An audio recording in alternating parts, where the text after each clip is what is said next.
Hey, bura bax. Nə ilə poza verirsən? Texnologiya nədir? Aha, texnologiya. Bunu hardan almısan, xaricdən?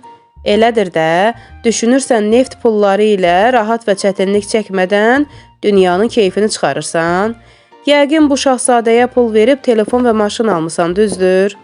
İlahi, bu israfçı və lazımsız dəbdəbəli alış-verişlərlə bu pulsevər azlığa nə yaxşılıq etdiyinizi bilirsinizmi?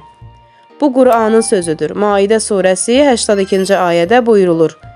لَتَجِدَنَّ أَشَدَّ النَّاسِ عَدَاوَةً لِلَّذِينَ آمَنُوا الْيَهُودَ وَالَّذِينَ أَشْرَكُوا Şübhəsiz insanların iman gətirənlərə qarşı düşmənçilikdə ən qatısının yəhudilər və müşriklər olmasını görəcəksən. Bütün bu pullar kimin üçündür? Sahibi kimdir? Aha, bu həmin yorğun qocanın texnologiya qarşısında o ağanın cibini boşaltdığı puldur. Başqasının hesabını yeni bir hilə ilə boşaltmağı planlaşdırırsınız, elə deyilmi? Bu dünyada işiniz budur.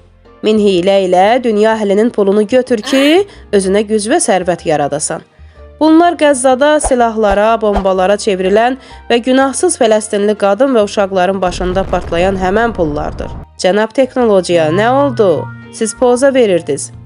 Biz hələ də başa düşə bilmirik ki, Yahudilərin biz müsəlmanlara qarşı düşmənçiliyi nə deməkdir? Əks halda bizə hakim olmağa icazə verilməzdi. Təbii ki, biz demirik ki, bütün müsəlmanlar belədir.